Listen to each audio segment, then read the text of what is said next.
ನೀನು ಕನ್ನಡದವನಲ್ವಾ? ನಿನ್ನ ಹೆಸ್ರೇನಂದೆ? ಹರೀಶ. ಒಂದು ರಾತ್ರಿಗೆ 1000 ರೂಪಾಯಿ ಇದೆಯೋ? ನಂಗೆ ಒಂದು ಮುತ್ತು ಮಾತ್ರ ಸಾಕು.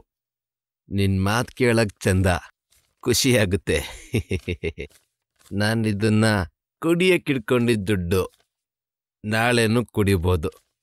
ನಂಗಿದು ಒಂಥರ ನಶೆ. ತಗೋ, ಇದರಲ್ಲಿ 100 ಇದೆ.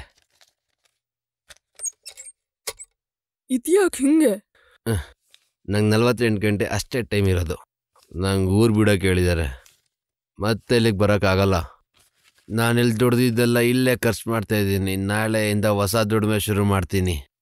ತಗೋ, ಇದರಲ್ಲಿ 150 ರೂಪಾಯಿ ಕಮ್ಮಿ ಇದೆ. ನಾನು ನಿಮ್ಮವನೇ ಅಂತ ಅಡ್ಜಸ್ಟ್ ಮಾಡ್ಕೊ. ನೋಡು, ನಾನು 150 ರೂಪಾಯಿ ಕಮ್ಮಿ ಕೊಟ್ಟಿದ್ದೀನಿ ಅಂತ ಖುಷಿ ಕಮ್ಮಿ ಮಾಡಬೇಡ. ಈ ಕೆಲ್ಸದಲ್ಲಿ ನಮ್ಮವರು ತಮ್ಮವರು ಅನ್ನೋದೇನು ಇರಲ್ಲ. ಎಲ್ಲಿ ಆ ಸುಂದರವಾದ ಹುಡುಗಿ? ಅಯ್ಯೋ ದೇವ್ರೆ, ಎಂತೆಂಥವ್ರನ್ನ ನೋಡಿದ್ದೀನಿ. ಈ ಥರದವ್ರನ್ನ ಮೊದಲನೇ ಸಲ ನೋಡ್ತಾ ಇದ್ದೀನಿ.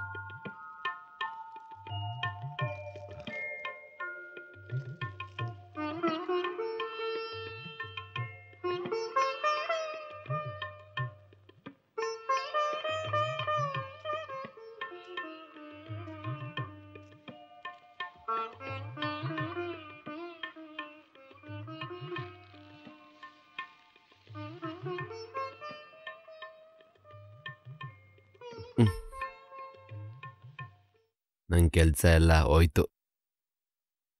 ನಾನು ಇಲ್ಲಿಂದ ಲಗೇಜ್ ಸಮೇತ ಹೋಯ್ತಾ ಇದ್ದೀನಿ. ಅದಕ್ಕೆ ಮುಂಚೆ ನಿನ್ನೊಂದ್ಸಲಿ ಗಟ್ಟಿಗೆ ತಪ್ಕೊಂಡು ಮುತ್ಕೊಡ್ಬೇಕು ಅಂತ ಬಂದಿದ್ದೀನಿ. ನೀನಂದ್ರೆ ನಂಗೆ ತುಂಬ ಇಷ್ಟ. చాలా తాగున్నారు కదా? తాగున్నారు కదా? ಯಾಕೆ ಇಷ್ಟ ಅಂದರೆ, ನಮ್ಮ ಫ್ರೆಂಡ್ಸು ನಮ್ಮಿಬ್ಬರು ನೋಡಿ ತುಂಬ ರೇಗಿಸ್ತಾರೆ. ಅದು ನಂಗೆ ತುಂಬಾ ಇಷ್ಟ.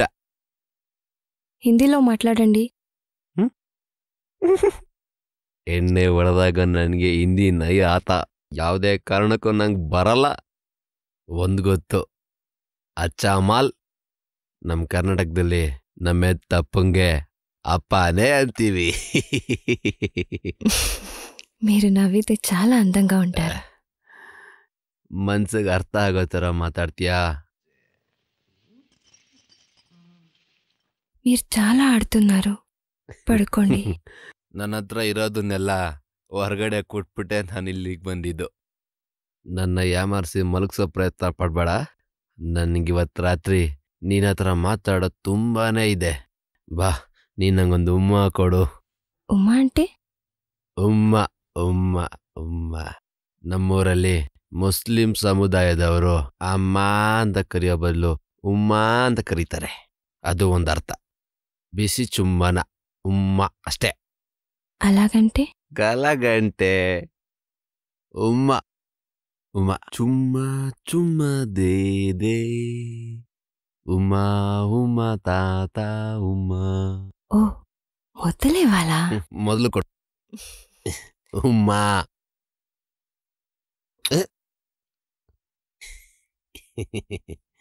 ಈಗ ಹೇಳು, ನಾನಂದ್ರೆ ಇಷ್ಟನಾ? అంటే? ನಿಂಗೆ ನಾನಂದ್ರೆ ಇಷ್ಟನಾ?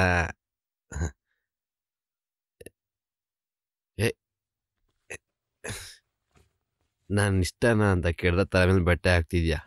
ನಾನು ಹಿಂಗೆ ಇಡ್ಸೋದ್ನಾ? ನಿನಗೆ ನಾನು ಇಷ್ಟ ಆದ್ನ ಇಲ್ವಾ? ನಿನಗೆ ನಾನು ಇಷ್ಟ ಆದ್ನ? ಇಷ್ಟ ಆದ್ನ?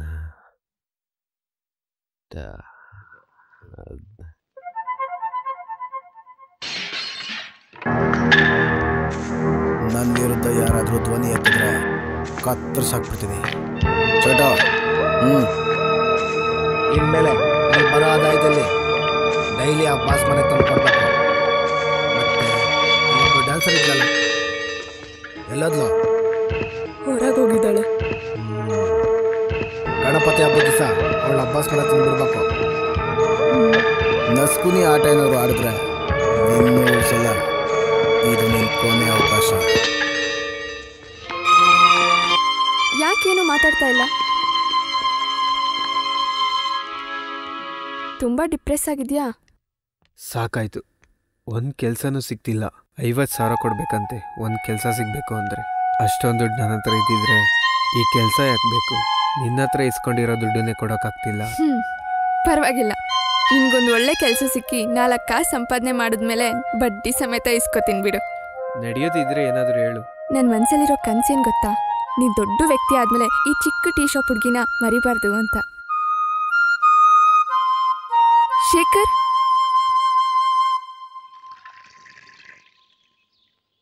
ಅಣ್ಣ ನೀವು ಹೋಗ್ಬಿಟ್ರೆ ನಾವೇನು ಮಾಡೋದಿಲ್ಲಿ? ಏನೇ ಆದರೂ ಹರಿಯಾಣ ಇದ್ರೆ ಒಂದು ಧೈರ್ಯ. ಅಬ್ಬಾಸ್ ಮಾಡಿರೋ ಆರ್ಡ್ರ್ ಅಲ್ವಾ? ನಾನೀಗ ಹೋಗಿಲ್ಲ ಅಂದರೆ ಅವನು ಬಂದು ಇವ್ರಿಗೆ ತೊಂದರೆ ಕೊಡ್ತಾನೆ. ನನಗೆ ಅದಿಷ್ಟ ಆಗಲ್ಲ. ನನಗೆ ಯಾರ್ದು ಭಯ ಇಲ್ಲ. ಈ ರೀತಿ ಸಾಯೋದ್ಕಿಂತ ಒದೆ ತಿಂದು ಸಾಯೋದೇ ಮೇಲು. ನಿನಗೆ ಮಾತ್ರ ಅಲ್ಲ, ಪಾಪ ಇಲ್ಲಿರೋ ಎಲ್ಲರಿಗೂ ತೊಂದರೆ ಮಾಡ್ತಾನೆ. ಇಷ್ಟು ದಿವಸ ಇವರೆಲ್ಲರಿಂದನೂ ನಂಗೆ ತುಂಬಾ ಪ್ರೀತಿ ಸಿಕ್ಕಿದೆ. ಅದೊಂದೇ ನಾನು ಸಂಪಾದನೆ ಮಾಡಿರೋದು. ನನಗೆ ಹೊಡ್ತೀನಿ, ಇದೊಂದು ಪೆಟ್ಟಿಗೆ ಇಲ್ಲೇ ಇರಲಿ. ಇವನಿನ್ನೂ ಮಲ್ಗವನೆ. ಎದ್ಬಿಟ್ಟು ಮಾಡೋ ಕೆಲಸ ಏನಿದೆ ಇವನಿಗೆ? ನಾನು ನೋಡ್ತೀನಿ. ಹೋಯ್, ನಾನು ನೋಡ್ತಾ ಇದ್ದೀನಿ ಅಂದೆ.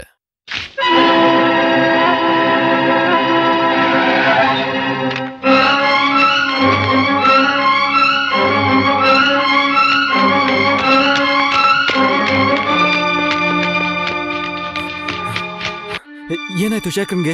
ಜೀವಕ್ಕೇನು ತೊಂದರೆ ಇಲ್ಲ. ಐಸಿಯಲ್ಲಿ ಇಟ್ಟು ಟ್ರೀಟ್ ಮಾಡ್ತಿದ್ದಾರೆ. ನಾಳೆ ನೋಡ್ಬೋದು ಅಂತ ಡಾಕ್ಟರ್ ಅಂದರು. ನಾವಿಲ್ಲಿದ್ದೇನು ಮಾಡೋದು?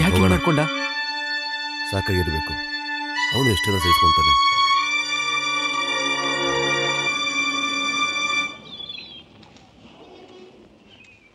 ನಾವು ಚಿಕ್ಕವನಿದ್ದಾಗಿಂದನೂ ನೋಡ್ತಾ ಇದ್ದೀನಿ, ಬಾಂಬೆಲಿ ಯಾವ ಗಲ್ಲಿ ನೋಡಿದ್ರು ಒಬ್ಬೊಬ್ಬ ರೌಡಿ. ಇಲ್ಲಿರೋರು ಹಣೆ ಬರ ಇಂಥವ್ರಿಗೆಲ್ಲ ಸಾಲ ಮಾಡ್ಕೊಂಡು ಬದುಕಬೇಕು. ಅಬ್ಬಾಸಲ್ಲಿ ಇಲ್ಲ ಅಂದರೆ ಇನ್ನೊಬ್ಬ. ಇದನ್ನೇ ನಾನು ಹೇಳಿದ್ದು. ಎದ್ರುಕೊಂಡು ಹೊಡೋದು ಶುರು ಮಾಡಿದ್ರೆ ಬಾಂಬೆ ತುಂಬ ಓಡಾಡ್ಕೊಂಡೇ ಇರಬೇಕಾಗತ್ತೆ. ಕಿರಿಕ್ ಮಾಡೋರು ಎಲ್ಲ ಕಡೆ ಇರ್ತಾರೆ. ನಾನು ಎಲ್ಲದಕ್ಕೂ ರೆಡಿಯಾಗಿದ್ದೀನಿ. ಓದೇ ತಿಂದರೂ ಸಾಯ್ತೀವಿ, ಹಸ್ವಿಂದನೂ ಸಾಯ್ತೀವಿ. ಆದರೆ ನೀವು ನನ್ನ ಜೊತೆ ಇರ್ತೀರಾ? ಯಾರಿಲ್ಲ ಅಂದ್ರೂ ನಾನಿರ್ತೀನಿ. ಸುಮ್ಮನೆ ಅದು ಇದು ಮಾತಾಡಿ ಪ್ರಯೋಜನ ಇಲ್ಲ. ದುಡ್ಡು ಮಾಡೋಕ್ಕೆ ಯಾವುದಾದ್ರೂ ಒಂದು ದಾರಿ ಹುಡುಕು.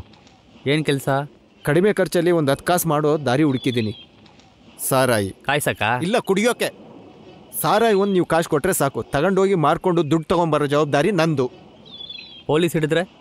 ಅಬ್ಬಾಸಲ್ಲಿ ಪೊಲೀಸು, ಊಟ ಇದೆಲ್ಲ ನನ್ನ ಕೈಲಿ ಆಗಲ್ಲ. ಇದಕ್ಕೆ ರೆಡಿ ಇದ್ರೆ ಹೇಳು, ಬೇಕಾಗಿರೋ ದುಡ್ಡು ನಾನು ಕೊಡ್ತೀನಿ. ಅದು ಬೇಡ. ಕಳ್ತನ ಮಾಡಿದ್ರೆ ಹೇಗೆ? ಏನಿದೆ ಅಂತ ಮಾಡೋಣ? ಕಳ್ತನನ? ನೀನು ಹೇಳಿದೆ ಸರಿ. ಸಾರಾಯಿ ಅಂದರೆ ಸಾರಾಯಿ.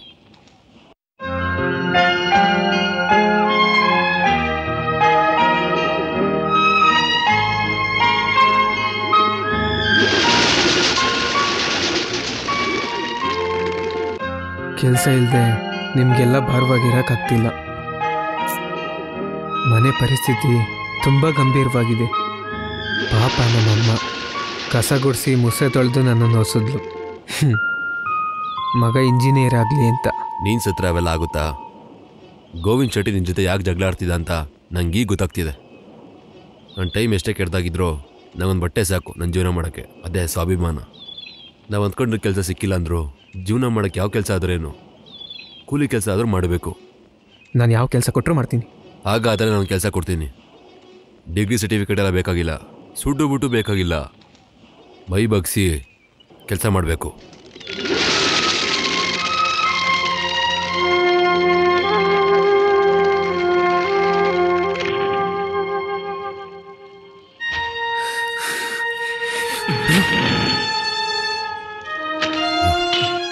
ಏನಾಯ್ತು? ಇನ್ನು ಇದ್ಯಾಕೆ ನನಗೆ? ನೀವಮ್ಮ ಮೊಸರೆ ತೊಳ್ಳಿ ಕಷ್ಟಪಟ್ಟಿದ್ದು ಈ ಸರ್ಟಿಫಿಕೇಟ್ಗೆ. ಓದೇನಾದರೂ ಮಾಡು. ಎಷ್ಟು ಬಾಟ್ಲ್ ರೆಡಿ ಆಯಿತು? 3 ಬಾಟ್ಲು ರೆಡಿ ಇದೆ. 3 ಬೆಳಗ್ಗೆಯಿಂದ ಸ್ಟಾರ್ಟ್ ಮಾಡಿದ್ದೀರಾ? ಇಷ್ಟೇನಾ? ಹೇ ಹರಿಯಣ್ಣ, ಇವನ ಹತ್ರ ತಿಂತಾನೆ. ನೀವು ಹಿಂಗೆ ಹೊಡೆದಾಡ್ಕೊಂಡು ಸಾಯ್ತಿದ್ರೆ ನಾನು ಇಲ್ಲಿಂದ ಹೊರಟೋಗ್ತೀನಿ ಅಷ್ಟೇ. ನಾಟೆ ಸರ್ಕ್ ರೆಡಿ ಇದೆ. ಏಯ್, ನೀನು ಬಂದು ಗಡಿ ಆಯ್ತು.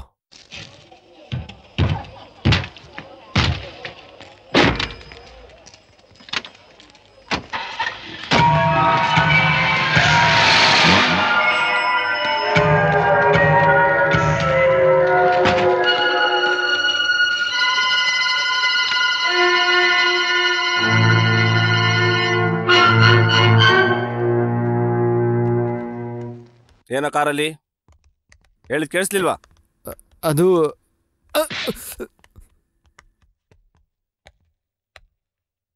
ನಮಗ್ ಗೊತ್ತಿಲ್ಲದಲ್ಲೇ ಹೊಸ ವ್ಯಾಪಾರ ಶುರು ಮಾಡಿದ್ಯಾ? ಹ, ನೀನೇನಾ ಇದಕ್ಕೆ ಹೊಸ ಲೀಡ್ರು? ಯಾವತ್ತಿಂದ ನಡೀತಿದ್ಯಾ ಇದೆಲ್ಲ? ಎಷ್ಟು ದುಡ್ದಿದ್ಯಾ? ಯಾಕೆ ಬಾಯಿಲ್ವಾ? ಯಾರೋ ನಿನ್ ಚೆಲಗಳು? ಹೇಳೋ ಹೇಳೋ ಹೇಳೋ, ಹೇಳಲೇ ನಾಯಿ.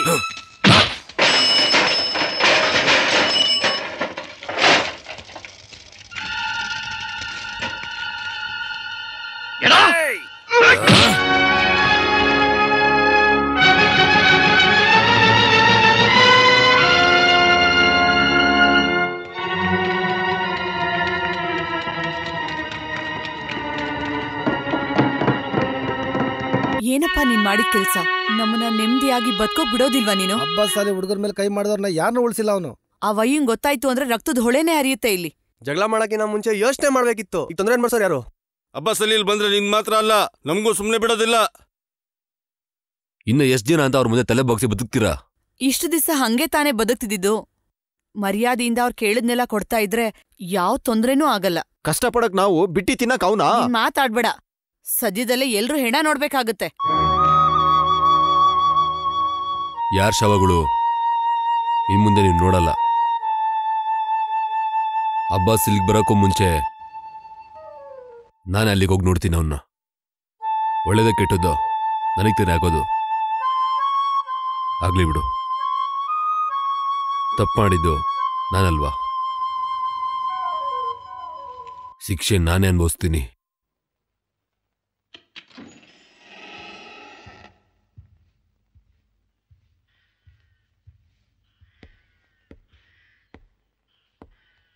ಏನೋ ಅಬ್ಬಾಸ್ ಇದ್ದಾರಾ?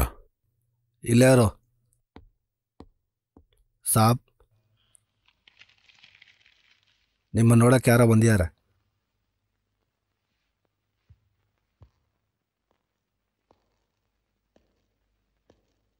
ನಮಸ್ತೆ ಸಾಬ್.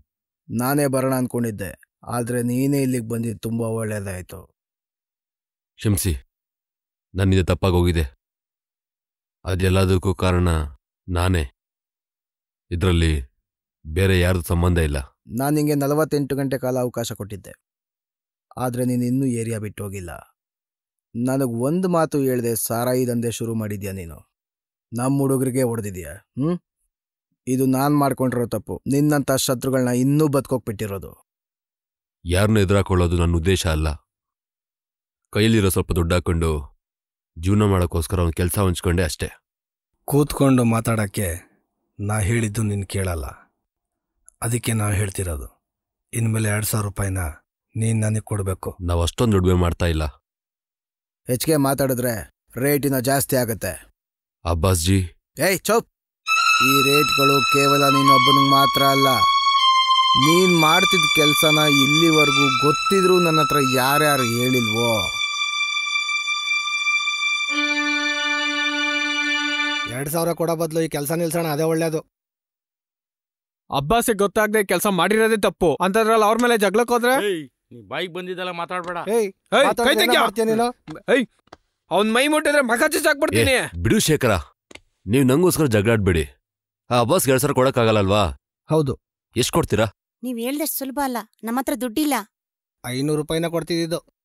ಅಷ್ಟು ಕೊಟ್ರೆ ಸಾಕು. ಅದಕ್ಕೆ ಅಬ್ಬಾಸ್ ಒಪ್ಕೋಬೇಕಲ್ಲ. ನಾನು ಒಪ್ಪಿಸ್ತೀನಿ. ಗಣಪತಿ ಉತ್ಸವದ ದಿನ ದುಡ್ಡು ಕೊಡ್ತೀಯ ಅಂತ ಹೇಳಾಗಿದೆ. ನೀವು ದುಡ್ಡು ನಂಗೆ ಕೈಲಿ ಕೊಡಿ.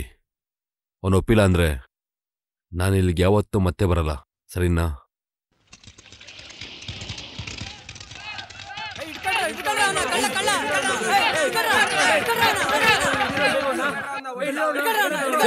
ಹೊಡಿಬಿಡಿ, ಹೊಡಿಬಿಡಿ. ಏನಾಯ್ತು? ಕಳ್ಳ ಅವನು ಕಳ್ತನ ಮಾಡಿದ್ದಾನೆ. ನೀನ್ ಜೈಲಿಗೆ ಹೋಗಿ ಬಂದ್ಮೇಲಾರು ಒಳ್ಳೆನೂ ಆಗ್ತೀಯ ಅಂತ ಅಂದ್ಕೊಂಡೆ. ಹೆಂಗ್ ಕತೆ?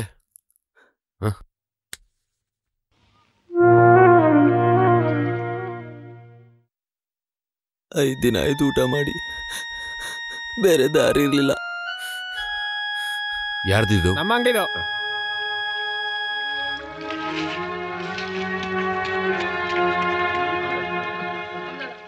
ಅಲ್ಲಿಗೆ ಬಂದ್ರೆ ನೀವು ಸೇರ್ಸಲ್ಲ ಅಂತ ಗೊತ್ತಿತ್ತು. ಇರೋ 1 ಮನೆ ಮಾರ್ಬಿಟ್ಟು ದುಬೈಗೆ ಹೋಗೋಕೆ ನಾನು ಬಂದಿದ್ದು.